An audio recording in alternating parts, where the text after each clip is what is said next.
what we do here, it's we have a Monday morning huddle. We get together and chat. We share. It's really a funnel where we try to create deal flow opportunities, and that happens through everyone knowing each other and getting to know each other better.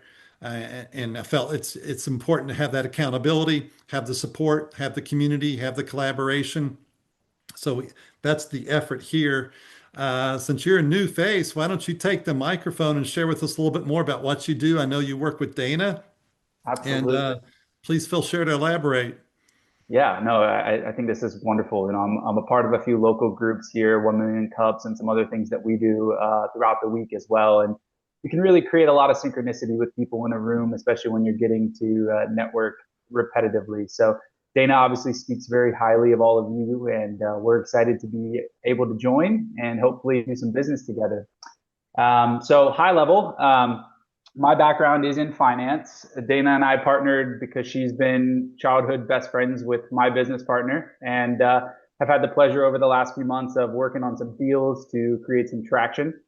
And ideally, my ask here would be to be able to hopefully find a place to facilitate some deals on the downstream for you guys as well and create some value for your clients.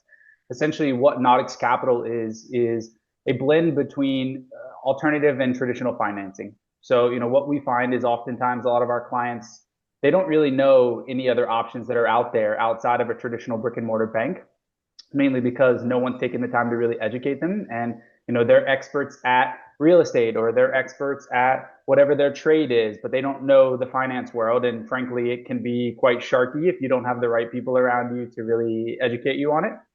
So I fell out of a role with a bigger brokerage in May, decided to start this company with Rob, and Dana is now part of it, which has been amazing. Essentially, we have a very wide portfolio of products. So there's no trying to fit a square peg in a round hole with us. It's really educational first and foremost, and then trying to understand the actual needs of a client rather than just pushing a product on them that doesn't move the needle. So high level, we work with quite a diverse portfolio, a lot of commercial real estate, just about anything you can think of, we can handle.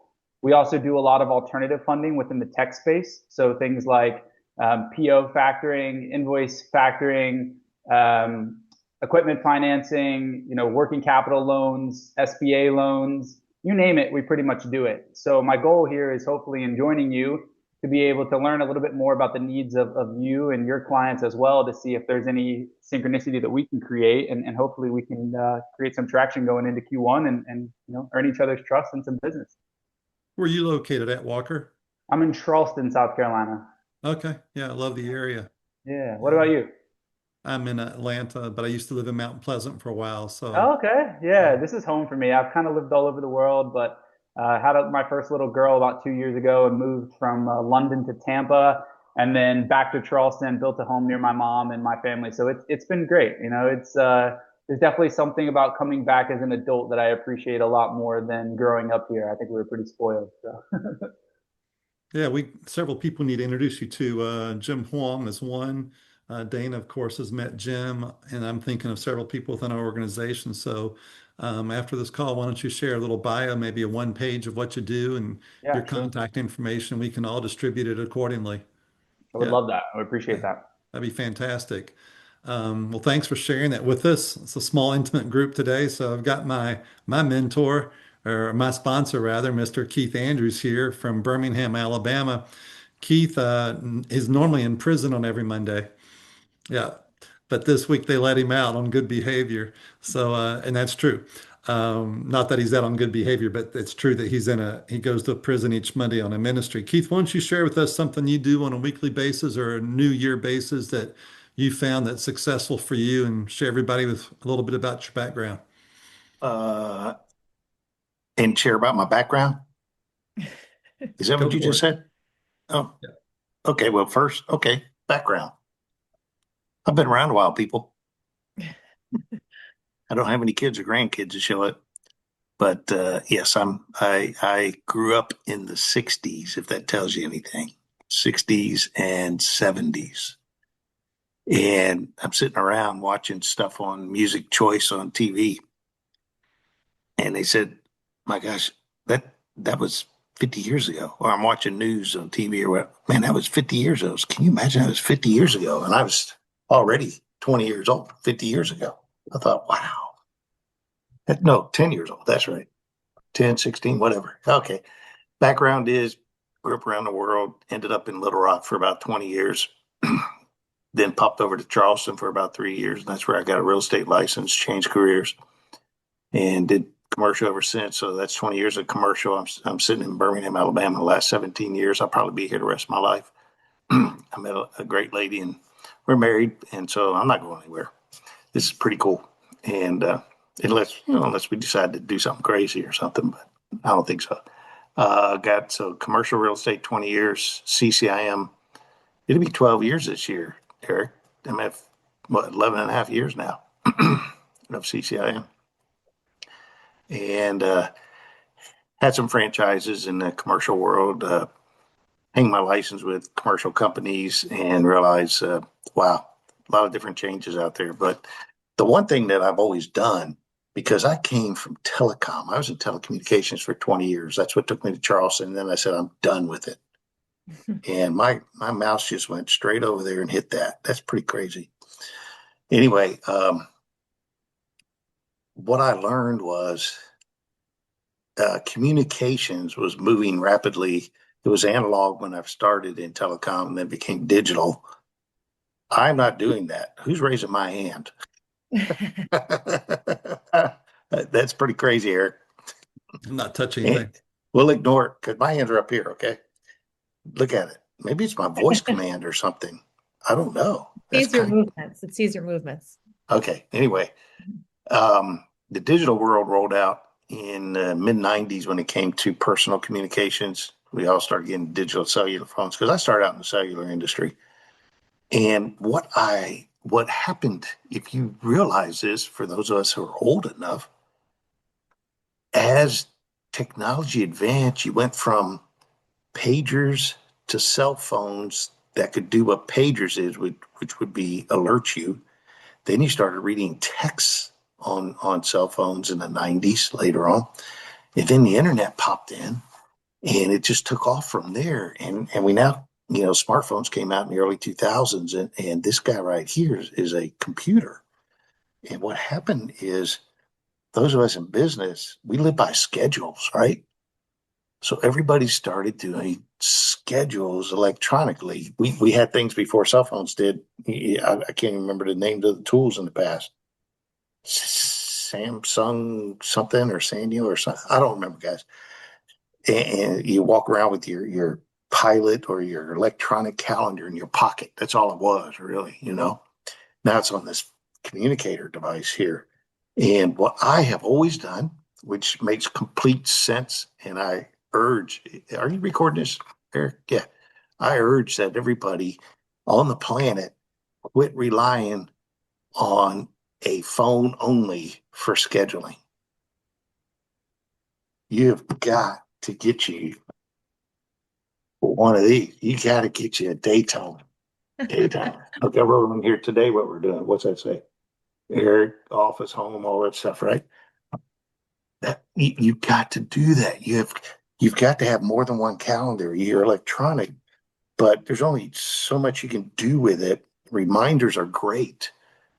You can use this as a CRM for tasks and for reminders. You put it in the calendar and it reminds you, oh, I got to reach out. I got to be on that Zoom, whatever. 5 months from now, 2 years from now, 10 years from now, you can do that on this. But what would we know 10 years from now? What you write down on your day timer or your calendar that you physically write on, it could be many other things you don't think to put in here when you schedule an appointment. And it's also a great mix and match, or what's the word?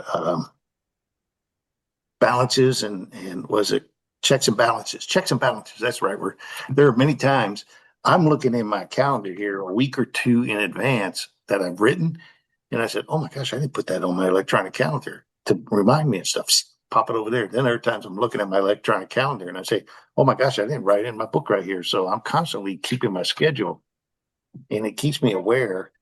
But what I love is and to answer Eric's questions, you talk about your weekly things you want to do in advance. Well, on the weekend you can compare notes, but this is the end of the year, Eric. Here's 2026. You and I know that we've got things all throughout the year, like a couple of CCI meetings that we can go to different cities. We already know where they are, what they are. We know what some of those are. We know when EXPCon is in the different countries. Write it out in your calendar a year in advance. Put it in your phone the day you learn about it, and that's what keeps me sane is scheduling. And Dana, I don't know if you teach a lot of this and the stuff you do, but it makes sense to have both. Electronics not will not do it for you. And I tested it. I talked to some 20-year-olds and 30-year-olds that were hanging their license with me when I had my franchises, and I forgot what we discovered, but they all walked away saying, "You're right, Keith. I need to go get a paper one too." Because we tried to do a couple of things on the phone. I can't even recall that right now what we talked about, but it made total sense to have both to accomplish what we try to accomplish. Any questions? I want Dana to follow up. She's the coach here. Take that, Dana. What do you say? I mean, personally for me, I like everything on my phone. That's just me. I used to be I still have some paper notes here. I still write down notes when I'm talking to people, but everything goes in my phone just simply because it's automated. It's all syncs with my program that I have.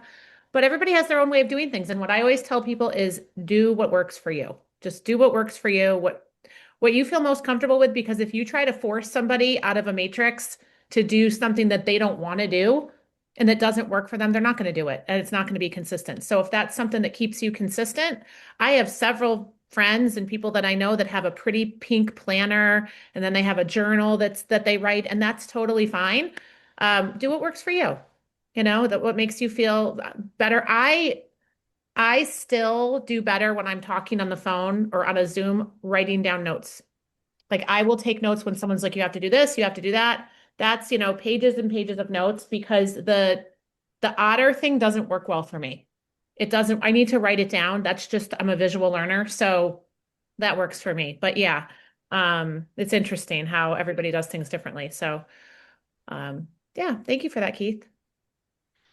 I do a lot what Keith said too. I keep it all on my phone, on my laptop. So I've got two going on there, but everyone knows I keep it right here and I keep it dated. And at the end of the year, at the end of each year, I will go back and look at my last one from 25 or the last 6 months and bring it forward. So that's something I've done as well. So kind of in Keith's wheelhouse as well. But in coaching, I know that I always say, do what works for you. Mhm. But the key point is, as Eric asked, what do you do for the future that helps you with your deal flow or whatever? And that is whatever method you're using, you have got to be looking months in advance, because when you get at the right level of business clients that you deal with worldwide or whatever, you got to know what you're doing 6 months from now when they say, let's connect. Mhm. So you got to track everything you're doing in advance. That's the key. I'm always working like at least 90 days out. That I've always have with real estate closings and things like that. So that's always like my vision is always 90 days out. Um, I want to just talk. Well, I would love for Chris, since I have all three of you on this call that I was going to introduce Walker to anyway. It's kind of random that we don't have anybody else on this call because Walker, just for your context, this is Hi, usually Chris. full of Hey. people. So this is a little strange that it's all the people that I wanted to like immediately connect you with on this call. So I'd love you to meet Chris Sackleben, who is my direct sponsor at EXP. He's also my friend, which is why I trusted him to come back to EXP with this dynamic group. And he is the one that has all the Facebook groups that I talked to you about. Chris is very connected in the funding space. He's a massive connector, just like Eric and Keith. And I'd love for you guys to kind of get acquainted here. What's up, Walker? How are you, man? I'm well. I'm like I said, this is synchronicity at its finest, I guess, that we were able to do this, and I guess we're the ones that are, putting in the time heading into the new year, right? I think Dana and I and Rob are all just kind of going a little stir crazy, not having anything to do. This lull of people not working and not doing anything. My wife is from London, so she's loving it because that's just the work-life balance that they have. But I guess us as Americans, we just we don't stop. So this is great. Yeah, a lot of my friends, they took the last couple weeks of the year off. So they're screwing around. So when they find out I'm working or semi-working, they're like, "What are you're working?" So I just talked to my dad, and he thought it was Sunday, but he's retired. I'm like, "No, it's Monday." He's like, "Oh no," but it doesn't. I'm like, "Every day is Sunday for you. What do you care?" Eh, What was London like? Cold, wet, rainy, Really? Okay. typical London. Yeah, again, I lived there for a while. We go quite a bit. We were just there for 25 days, and Dana will tell you, I was beyond ready to come home. It was great. We went to Italy, we went to Switzerland, did some stuff with the fam, took a few weeks off, but I start getting antsy. I don't know what to do with my hands, and I think, when you're working for yourself, the mindset of like, oh, if I stop and I stop all the traction and all the things pause, then it becomes exponentially harder to get back in the groove for me. Just as we come in and everyone's on that end of year swag. So it's been good though. I had a great time on the trip, but I'm definitely grateful. We just got back last week, so I'm grateful to get back in the swing of things. We had a nice new Christmas in our home, so it was the first one that we got to do here in the house that we built, and hosted everyone, which was crazy. I literally cooked from like 7 a.m. to 8 p.m. I don't think I got to Oh, enjoy much, but wow. it was great though. It was great, and we're excited to queue up for a big Q1. Now, did you say you're in Charleston?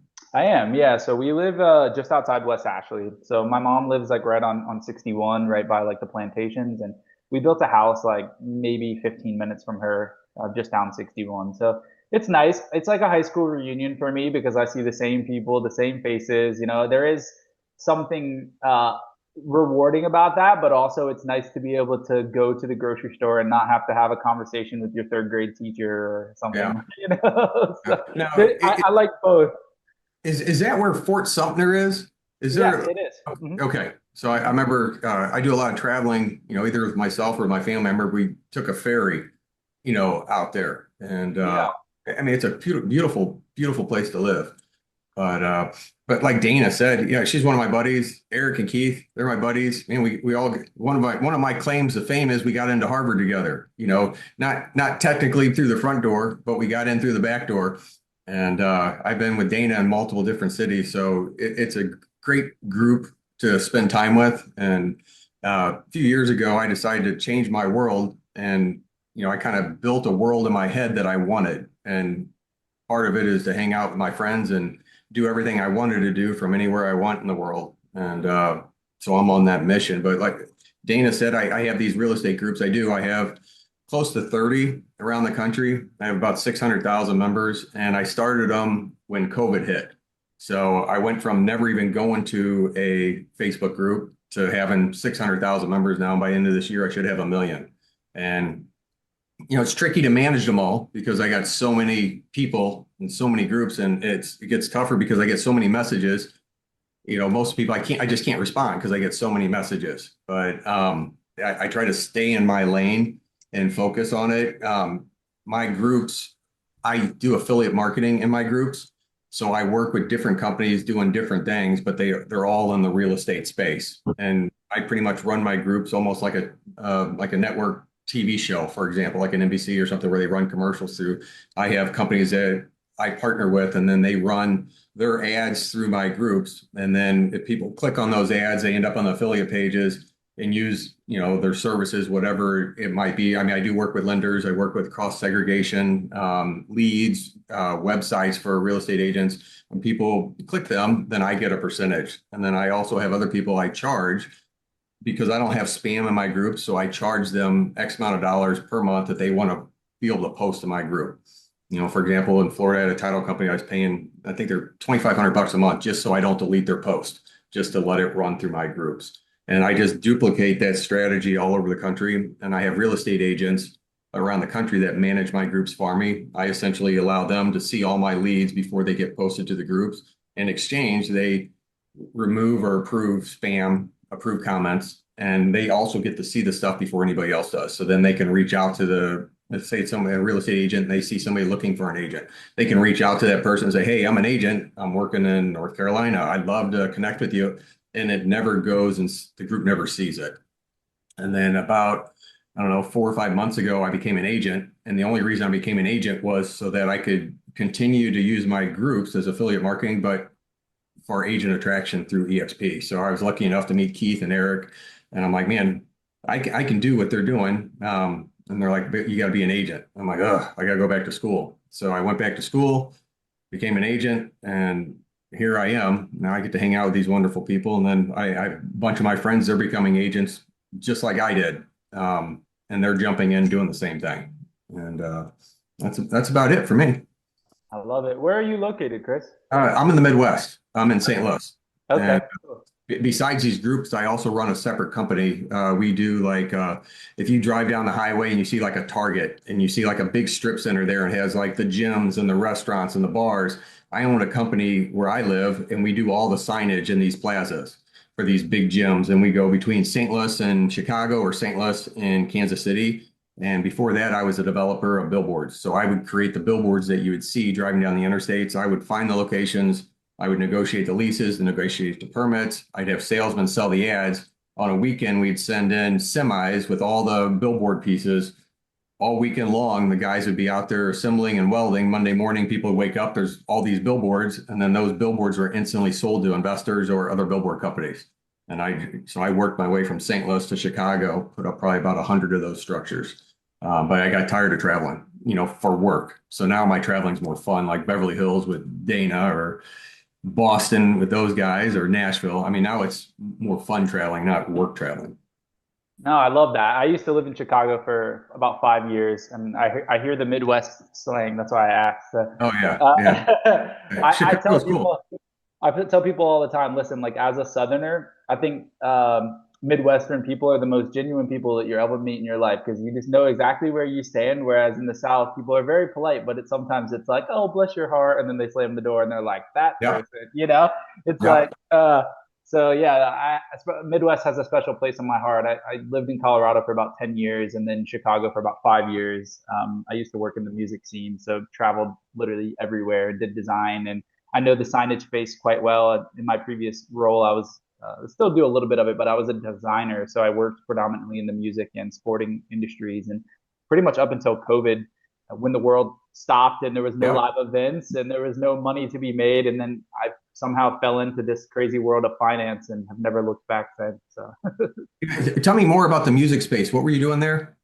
so I designed pretty much all stage design. So like basically would engineer everything you could think of, and then also had a printing business. So we did pretty much every sort of merchandising from screen printing, apparel, sublimation, embroidery. Like if a band was getting ready to go on a tour and they're like, hey, we need a poster design for X, Y, and Z stops. We need, 5,000 posters, 10,000 shirts. We would design all of that, package it, and manufacture it or outsource it and then deliver it to them and have everything set up. So traveled literally everywhere you can think of. I have 4 states left to go. Got to live a crazy life and then met my wife and settled down a few years ago and started this business recently with an effort much like you. Like I want to be able to enjoy every single moment, especially now that I'm a dad. I was grinding myself, making everyone else millions of dollars, and I'm just at a point in my life where if I can like let my wife be a stay-at-home mom and keep my mom in a good position, that's winning to me at this point. So my goals are pretty simple. I'm feel like I've still got a lot to give and a lot of people to help, and I'm a relationships guy. So I think the biggest thing for me when starting this business was, much like you said, being able to work with people that have turned from friends to family in my world, and ultimately be able to curate those relationships and branch out so that we all can win and create some value for everyone. That's the Yeah. platform that we have here. Exactly what Yeah. you just said. And we create a funnel for more opportunity. So really happy to have you on the call this morning and get to know everybody here on this call.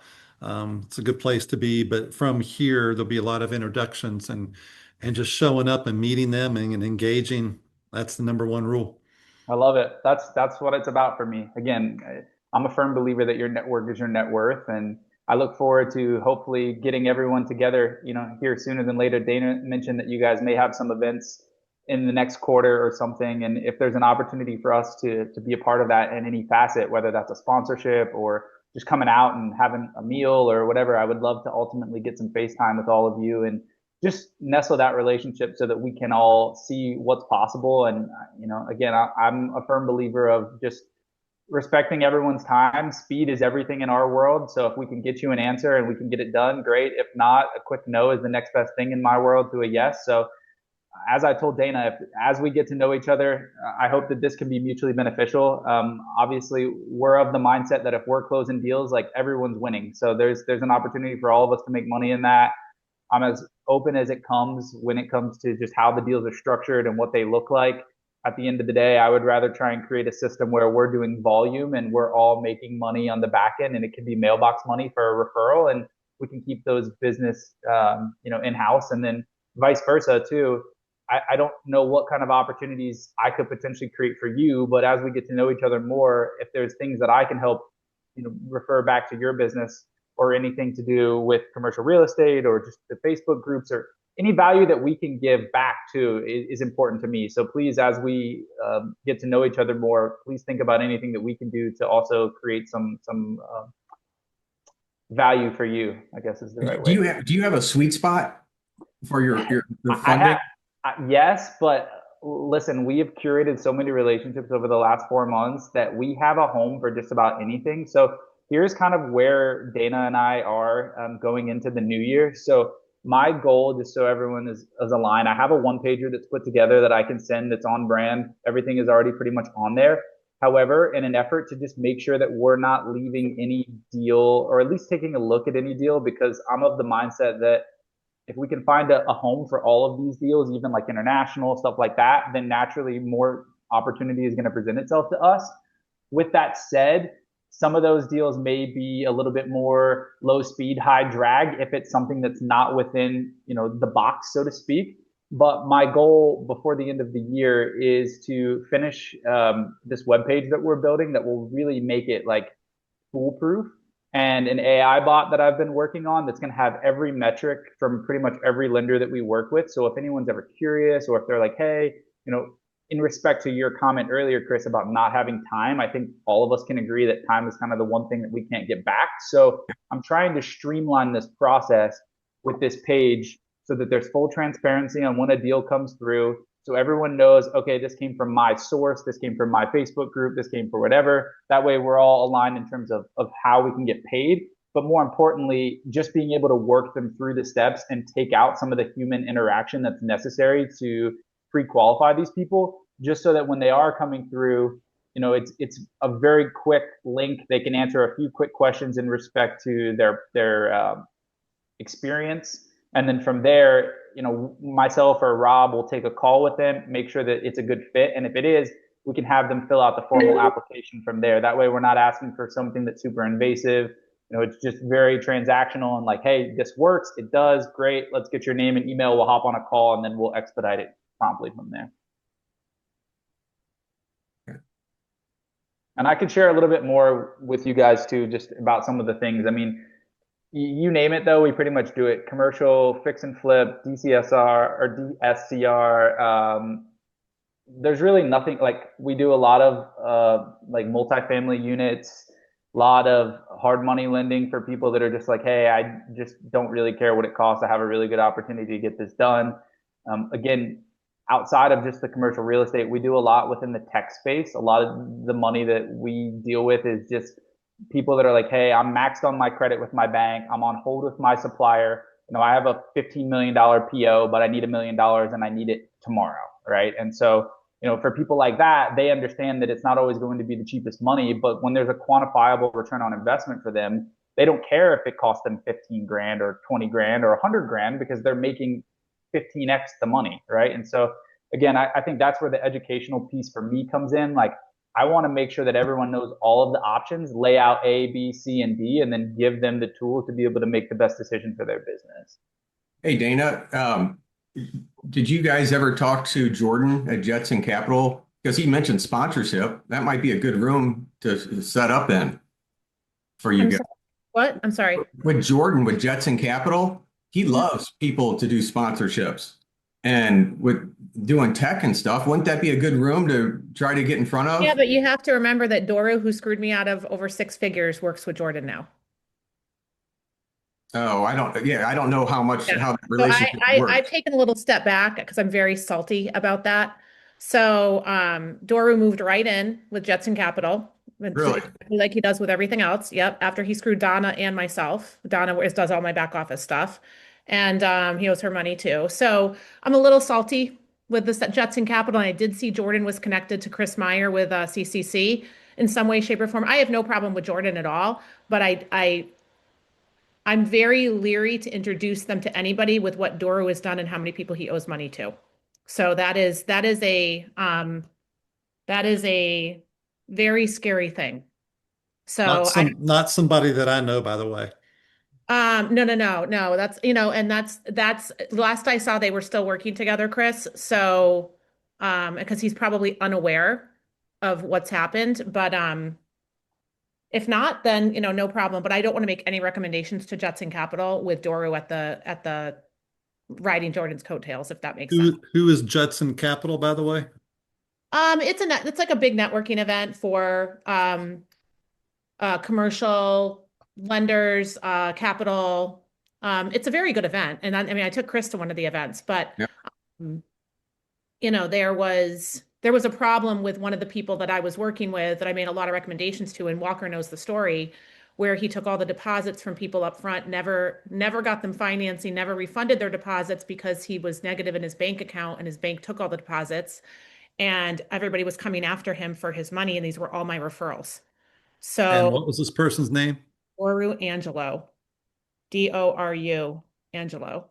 And he really has no business, raising capital. But what he did is he really is an event planner at heart. That's really what he should be doing. That's what he's good at. And he weaseled his way right in to try to help Doru plan his events. And that's how they got connected because he'll do things for free to get Uh, connections. And so I'm a little when I saw Jordan on one of Chris's things like a couple days ago, and I was like, oh dear Lord, I hope he's not going to get connected to Doru. That is just he has such a bad reputation. So that's all. I don't like to talk badly about people, but Actually, just, I, I I might have connected Chris to Jordan, after, sometime because I've connected Jordan to multiple people. I haven't talked to Jordan over a year, but I've connected him to different people. neither have I, because I did not. I went to all of his events until Doru weaseled his way in there. Yeah. And So just What was so we're, Jordan's we're last name? Hutchison, right? Yep. and just so we're very clear, like this operation that we're building is very much like family first. Like I don't want any blood on my hands. I'm the kind of person that's just like as ethical as they come. I was raised by a single mother in the South who just instilled in me that like when you do right by people, money comes as a byproduct of that. And that's really why I've built this, like to build a true white glove boutique, capital partner that people can trust. Because I think the integrity portion of lending is naturally getting lost, as is the customer service piece. So my promise to all of you as we get to know each other is just that if and when you send someone to me, like they will have the utmost experience in terms of customer service, reputation. All of those things are very important to me. So I know it kind of goes unspoken, especially since I'm here as a referral from Dana, but just want to reiterate the fact that like if and when we do business, or if and when you send any looks my way, you can expect that they're going to have the best customer service possible, no matter whether we can help them or not. And if I can't, then I'll at least try and give them the tools necessary to either come back to me, because that's happens all the time. Hey, Bob, I can't help you right this second, but if you can get X, Y, and Z in a line and come back to me in 90 days, then I can help you.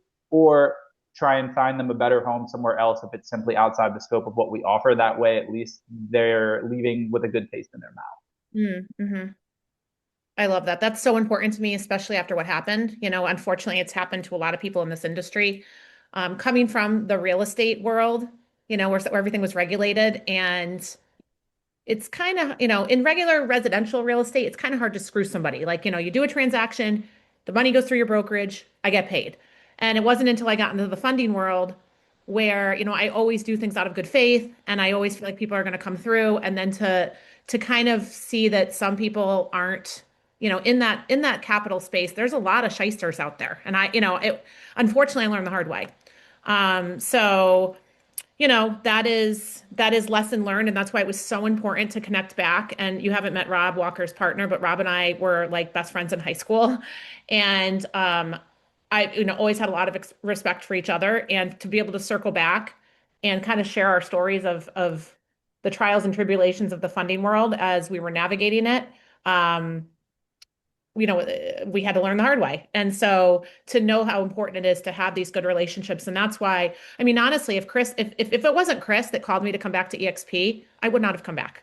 I trust Chris because Chris never ever came to anything with me looking to benefit himself. He always, just like you and, Eric and Keith, he's like, what can I do to help you? You have to look at this. This will help you, So although it benefits him too, I, I trusted his, he wouldn't, if it was anybody else, I probably wouldn't have done it. Let's just put it that way. So I really do, when I tell people that we have such a good group here, and, Walker, I know you're not with EXP, but all these guys are, and these are all my upline, right? So I met all these guys in person already. Well, Chris I've known, but I met Eric in person. I met Keith in person. I've met Jim Huang in person.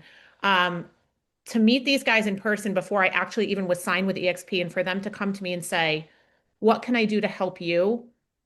Just shows you the difference with this group. And I'm not like blowing smoke when I say that. I mean, you can really feel the genuine authenticity here.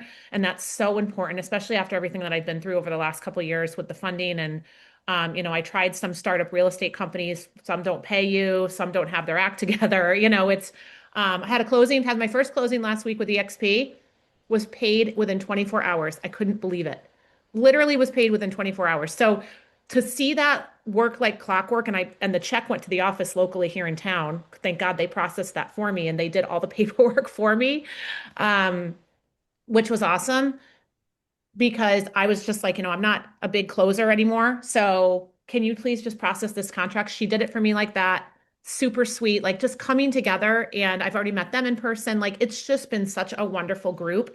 And so I'm very, very careful about who I introduce now after what's happened and how people have skirted around me in the past, especially in the funding world, especially being a woman in the funding world. So, super important that these relationships are nurtured and that everybody's on the up and up. So I'm really glad, honestly, that just these people were on this call today because, like I said, typically this is a call full of people just introducing themselves and kind of going around the room. And this was really nice that we could kind of have a more intimate um, call here. So I'm glad that you guys were all on. Yeah, That's absolutely. fantastic. Yeah.